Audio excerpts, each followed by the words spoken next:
The massive alien warship emerged from hyperspace at the edge of the solar system, its dark hull blocking out distant stars. 3 more ships followed, each one larger than anything humans had ever built.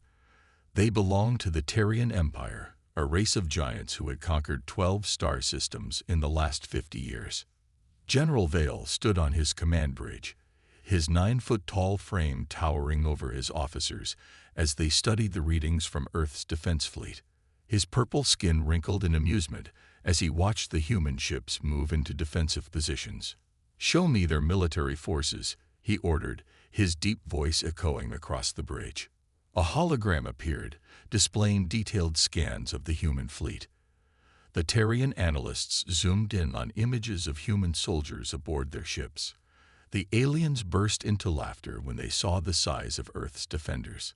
"They're tiny," exclaimed Vale's second-in-command. "The average height is only 5.8 of their units, not even reaching our chest height." Vale shook his head, his metal-studded armor gleaming under the bridge lights. "How do they even lift their weapons? Their arms are like twigs compared to ours." He turned to his communication officer. "Send them our standard conquest message. Let's see how these little creatures respond." On the Earth Defense Force flagship Guardian, alarms blared as the alien transmission came through. Captain Jack Miller, a veteran of 20 years, watched the giant purple-skinned alien appear on their main screen. Even through the video feed, the alien's massive size was intimidating. "People of Earth," General Vale's voice boomed. "We are the Terrian Empire. Your system lies within our expansion zone. Submit to our rule, and we will be merciful. Resist, and we will crush your pathetic forces." Intelligence Officer Tom Brooks studied the transmission carefully. "Captain," he said, pointing to his screen, "their technology is advanced, but look at their ship designs. Everything is oversized, bulky. They're not efficient at all." Captain Miller nodded. He pressed the communication button, his voice steady despite the tension. "This is Captain Miller of the Earth Defense Force. Our planet is not yours to take. We recommend you leave our system peacefully." The bridge of the Terrian flagship erupted in laughter again. Vale wiped tears from his eyes as he responded. "Your bravery is amusing, little one. Perhaps we should send a single soldier. He could probably carry one of your ships in his arms." Miller's face remained calm, but his eyes hardened. He'd dealt with bullies before, and that's all these aliens were, bigger bullies with bigger ships. "Size isn't everything, General," Miller replied. "You might want to study your history. The biggest creatures aren't always the ones who survive." Vale's amusement turned to anger. How dare these tiny beings stand up to him? He turned to his tactical officer. "Show them what real power looks like. Target their smallest ship with a warning shot." The Terrian weapon fired, a burst of energy racing toward a human corvette. But something unexpected happened. The small ship moved with incredible speed, spinning away from the blast in a maneuver that would have torn a Terrian ship apart. "Impossible," Vale growled. "Nothing that size should move so fast." Miller allowed himself a small smile. "That was your only free shot, General. You think we're weak because we're small. That's the kind of thinking that's going to cost you dearly." He nodded to his weapons officer.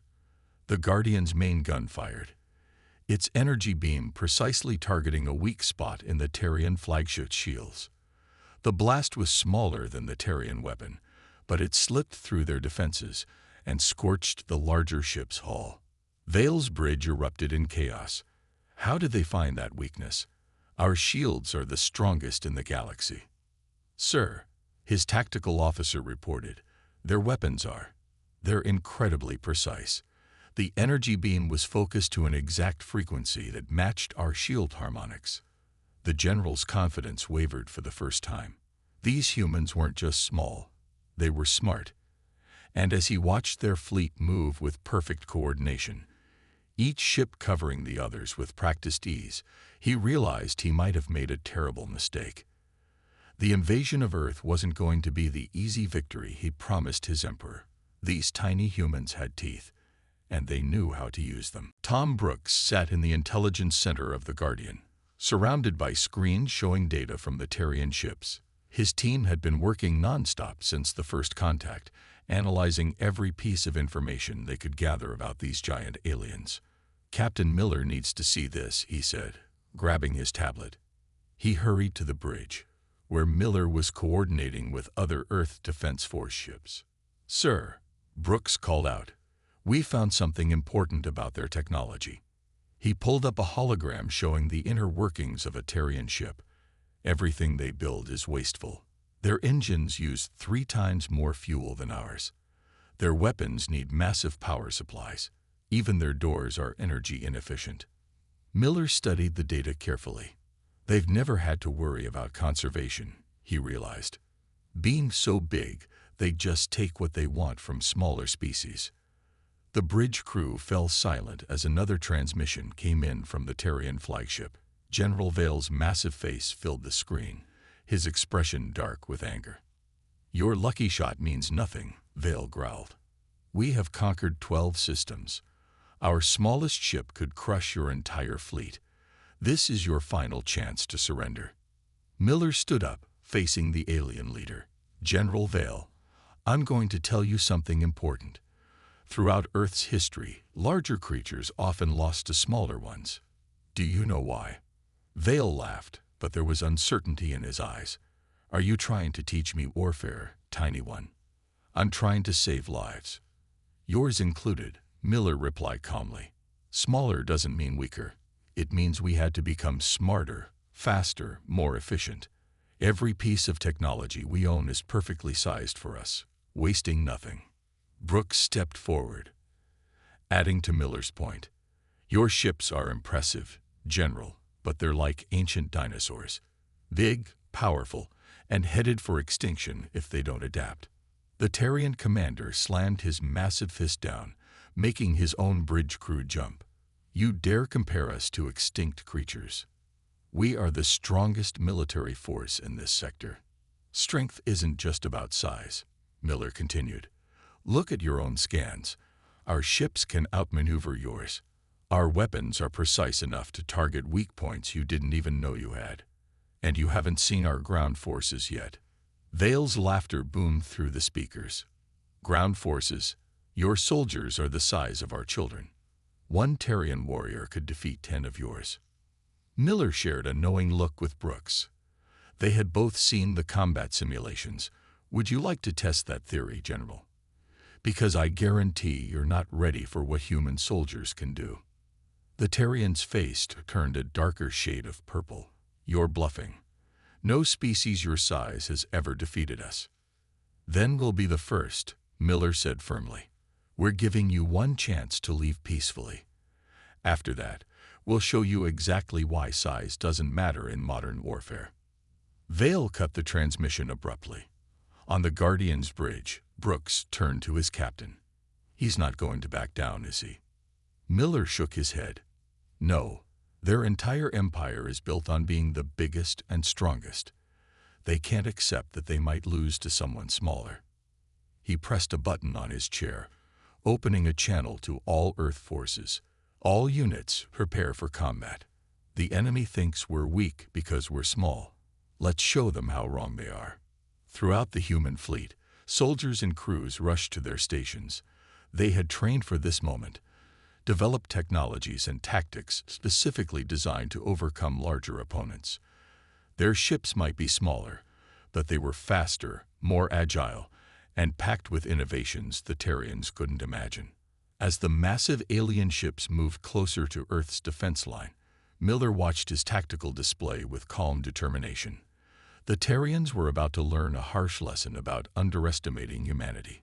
Sometimes, the smallest opponents were the most dangerous, especially when they had something worth fighting for. The battle for Mars colony began at dawn, Earth time. The Terrians launched their attack with absolute confidence, sending 1,000 troops to the red planet's surface. Their massive dropships descended like dark clouds, each carrying warriors nearly 3 times the size of a human.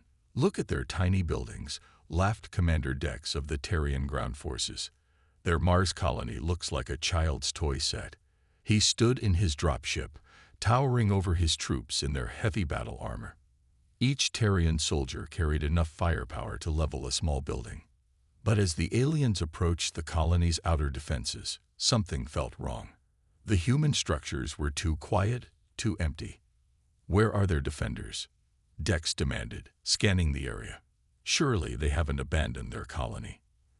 His answer came in the form of a small flash from one of the nearby ridges. A precise shot struck the lead Terrian dropship's engine, causing it to spin out of control. Before Dex could shout orders, more shots appeared from dozens of hidden positions. The human defenders had dug in along the natural caves and ridges of Mars. Their smaller size allowed them to hide in spaces the Terrians would never fit. Each position had been carefully chosen, each shot calculated for maximum effect. "Impossible," Dex roared as another dropship went down. "How are they hitting us from so far away? Their weapons should be too small to have that range." On a ridge 3 kilometers away, Lieutenant Mike Peters smiled as he lined up another shot with his rifle. The Terrians hadn't counted on human weapons being perfectly designed for precision rather than raw power. His team of snipers continued picking off the aliens' critical systems with surgical accuracy. The Terrian troops that made it to the ground faced an even worse surprise. The seemingly empty buildings of Mars colony were a carefully prepared trap. As the giant aliens tried to enter through the main airlocks, they found themselves stuck. The corridors were barely half their height. "Push forward," Dex ordered. "Tear down these walls if you have to." But as his soldiers bunched up around the entrances, hidden doors and panels slid open throughout the colony. Human soldiers in sleek combat suits emerged from maintenance tunnels and ventilation shafts, places the Terrians couldn't possibly reach. "Now," shouted Captain Bill West over the human combat frequency. His soldiers moved with practiced efficiency, using their size to their advantage. They darted between the Terrians' legs, planted explosive charges on their armor joints, and disappeared into small access ways before the aliens could react. The Terrian troops found themselves in a nightmare. Their size, usually their greatest advantage, had become a weakness. They couldn't move freely in the human-sized spaces, couldn't pursue their smaller enemies, and couldn't even take proper cover. "This is impossible," Dex shouted as another squad of his troops fell to the humans' hit-and-run tactics. "They're not fighting fair." "We're fighting smart," West muttered as he led another strike team through the colony's maintenance tunnels. "Big targets are easy targets." The battle lasted less than 3 hours. By the time Dex called a retreat, he had lost over half his force. The surviving Terrians rushed back to their remaining dropships, many of them looking over their shoulders in fear of the tiny shadows that had decimated their troops. From the command center inside Mars colony, Captain West watched the aliens flee. "Remind me to thank our architects," he said to his team.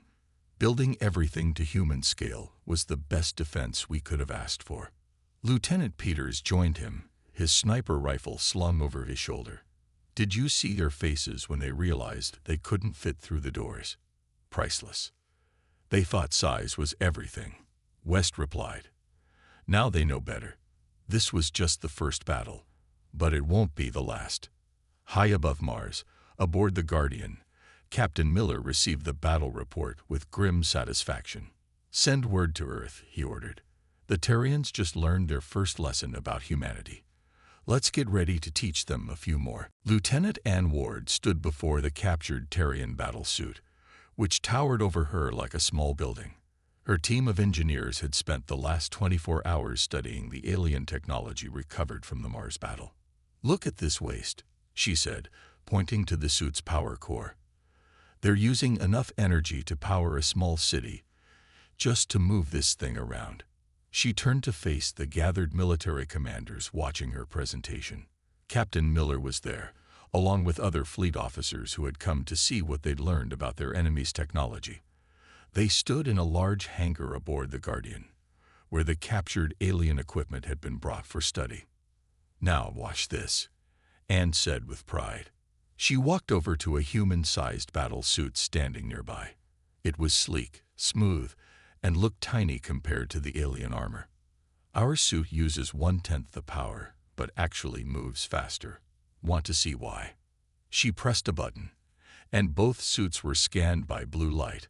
A hologram appeared showing their inner workings side by side. The Terrian suit was full of oversized components, thick, heavy armor, and massive power cables.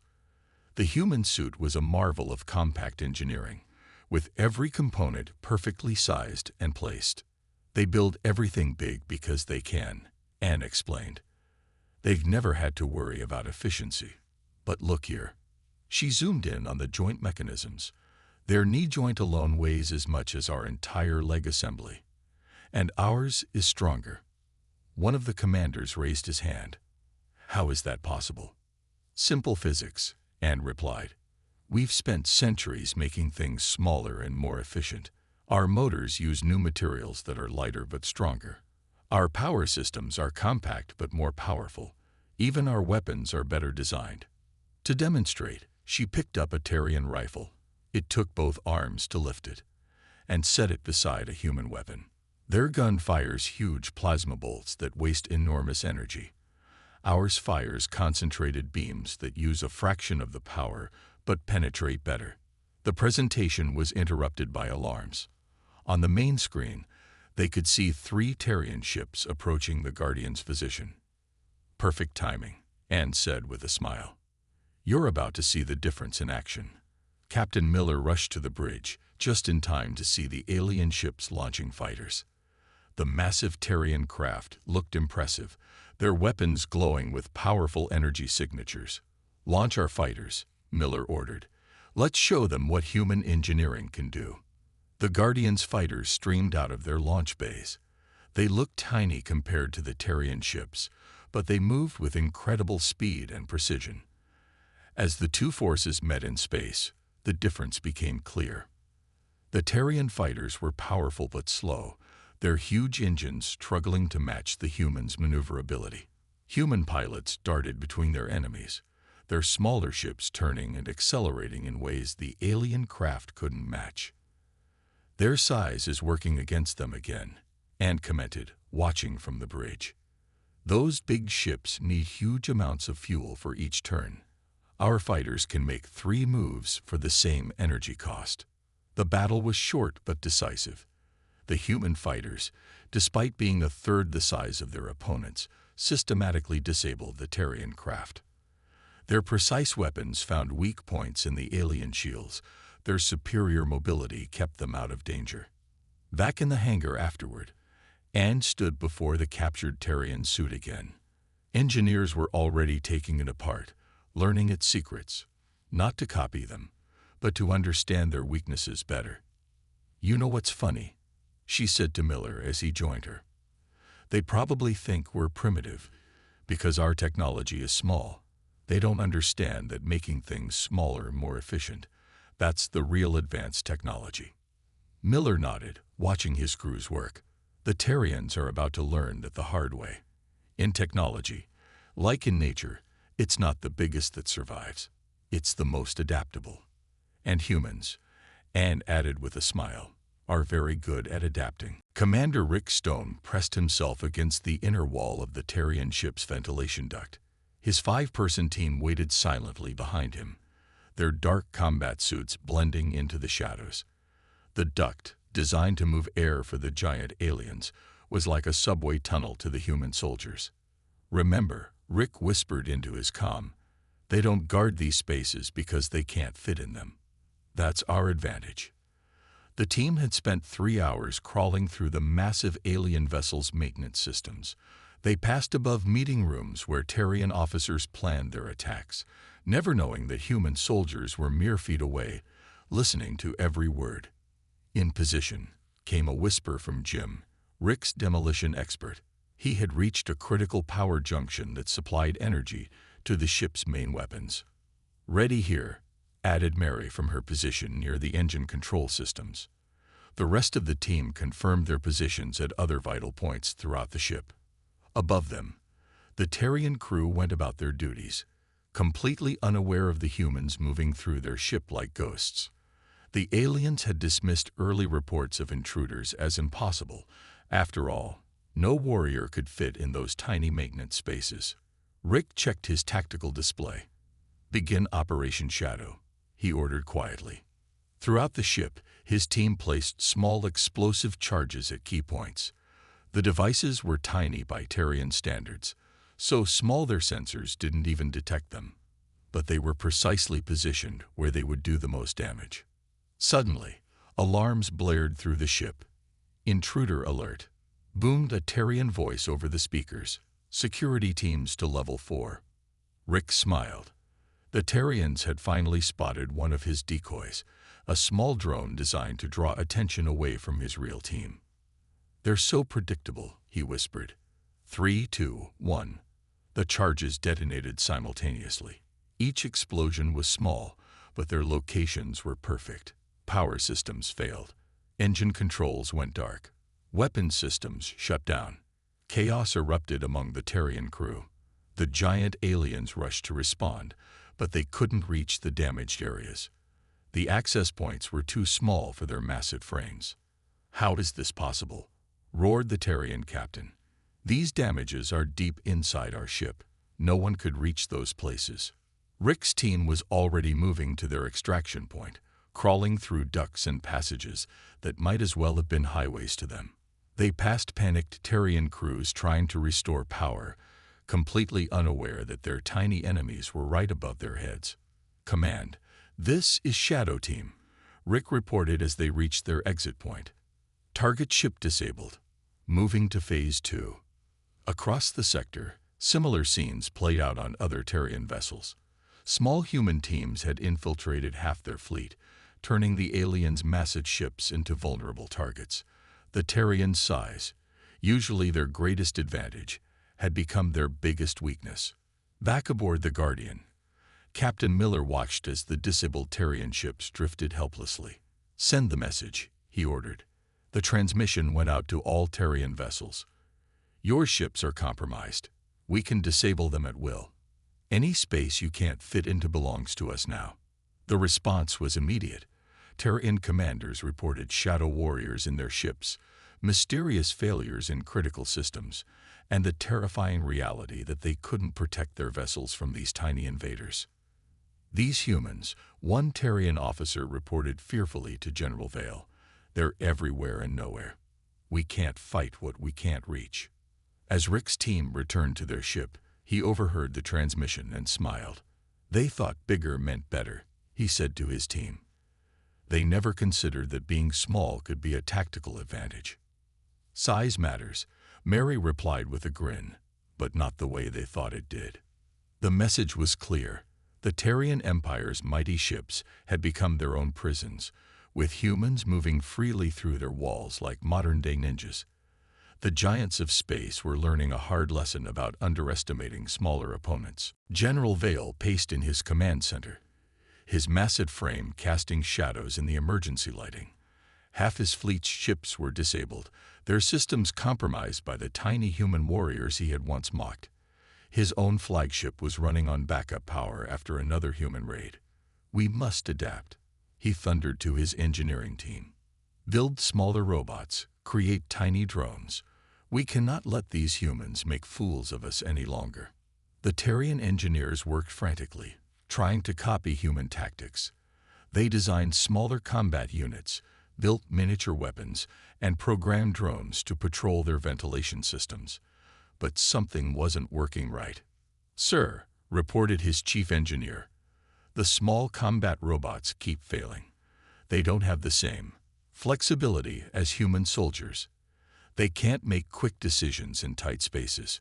In another part of space, Captain Miller received the intelligence reports with interest. "They're trying to think small," he told his officers. "But they don't understand that it's not just about size." The Guardian's crew watched their screens as a fleet of Terrian mechanical drones approached their position. The drones were roughly human-sized, a clear attempt to match human infiltration capabilities. "Let them come," Miller ordered. "Let's show them why copying our size isn't enough." The battle that followed proved Miller right. The Terrian drones, though small, moved with clumsy precision. They followed rigid programs, unable to adapt to the fluid tactics of human fighters. Human soldiers outmaneuvered them at every turn, their years of training and natural agility proving far superior to programmed responses. "They still don't get it," Lieutenant Ward commented, watching from her engineering station. "Being small isn't what makes us dangerous. It's how we think, how we adapt, how we use every advantage we have." The Terrian drones fell one by one, defeated by human ingenuity and experience. Vale watched in frustration as his expensive new weapons proved useless against the humans' superior tactics. "How?" he demanded. "We copied their size. We should be able to match them." His tactical officer, younger and more observant than most, spoke up. "Sir, I've been studying human history. Their size, it shaped how they think. They've spent their entire history adapting, finding ways to overcome larger opponents. We can't copy thousands of years of evolution and experience with machines." Vale slumped in his command chair, a revelation hitting him like a physical blow. "We thought being bigger made us superior," he muttered. "But they've turned every disadvantage into an advantage. Their smaller ships are more efficient. Their weapons are more precise. Their soldiers are more adaptable." Across the battlefield, human forces continued to demonstrate their superiority. Their fighters danced through space with practiced ease, their boarding teams struck with precision born of centuries of tactical evolution. Every move showed the result of a species that had learned to survive and thrive despite their size. "Send the signal," Vale ordered finally, his voice heavy with resignation. "Request a meeting with their command." On the Guardian's bridge, Miller received the transmission.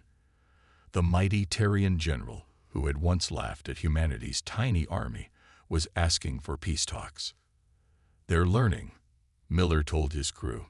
"Sometimes the hardest lessons are the most important ones." The battle ceased as both sides prepared for negotiations. Human ships moved into protective positions, their efficiency and precision a stark contrast to the lumbering Terrian vessels. "You know what's funny?" one of Miller's officers said. "They thought making things smaller would help them beat us, but they forgot about our greatest weapon." "What's that?" asked another crew member. "Our minds," Miller answered. "We didn't become great because we're small. We became great because being small taught us to be smart, adaptable, and innovative. Those are lessons you can't copy with technology." As the ships held position for the coming talks, the stars seemed to twinkle in agreement.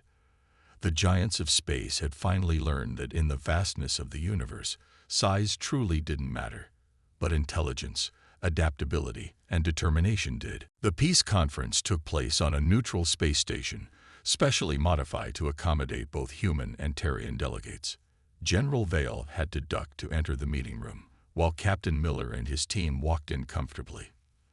The size difference between them was still striking, but now it carried a different meaning. "Before we begin," Vale said, his voice softer than in previous encounters, "I must know something. How did your people become so effective? We have conquered 12 systems, yet none fought like you." Miller looked up at the giant alien, remembering their first meeting when Vale had laughed at humanity's size. "We had to be effective," he replied. "Earth's history is full of smaller creatures defeating larger ones. We learned those lessons well." The Terrian delegation shifted uncomfortably as Lieutenant Ward brought up a holographic display showing Earth's wildlife. "Look at this tiny spider," she said, pointing to a black widow. "It can defeat creatures hundreds of times its size. Or this mongoose, taking down a king cobra. Size rarely determines the winner." Vale watched the images with growing understanding. "And your people learned from these creatures." "We learned from everything," Miller explained. "Every time someone said we were too small, too weak, too insignificant, we proved them wrong. We didn't just adapt our technology. We adapted our thinking." The peace negotiations proceeded smoothly after that. The Terrians, humbled by their defeat, were eager to learn from their former enemies. Both sides agreed to new treaties, including an unprecedented clause. The Terrian Empire would no longer judge species by their size. "There's something else," Vale admitted near the end of the talks. "Our Emperor has requested that humans teach our military about efficiency and adaptability. Would you consider an exchange program?" Miller smiled. "I think we can arrange that. But first, you'll have to modify your ships to accommodate smaller allies." The changes that followed transformed the Terrian Empire. Their massive ships were redesigned with smaller accessways alongside the larger ones. Their technology began to incorporate human principles of efficiency. Some Terrian engineers even started specializing in compact design. Back on the Guardian, Miller received the final treaty documents. His crew gathered to watch as he signed humanity's first interstellar alliance with the Terrian Empire. "Did you see the latest intelligence report?" Tom Brooks asked, grinning. The Terrians added Earth to their official database with a new classification. Extremely dangerous. Size is deceiving. The bridge crew laughed, but Miller raised his hand for attention.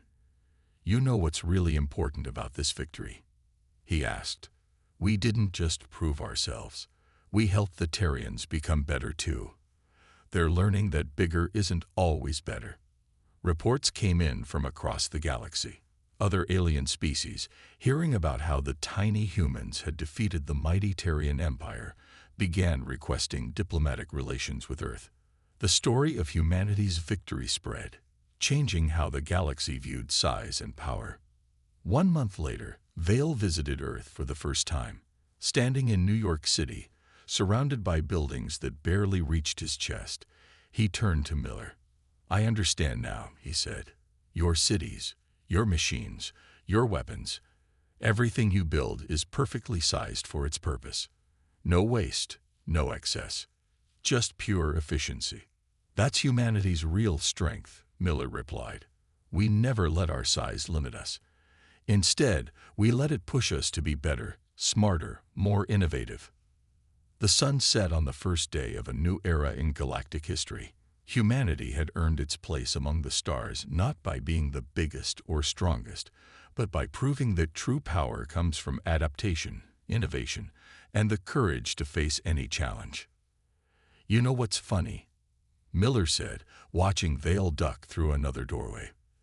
"They came to conquer us because we were small. Now they're studying us for the same reason." The stars shone brightly that night, twinkling over a planet that had just taught the galaxy a valuable lesson. Never judge a species by their size, especially if that species is human.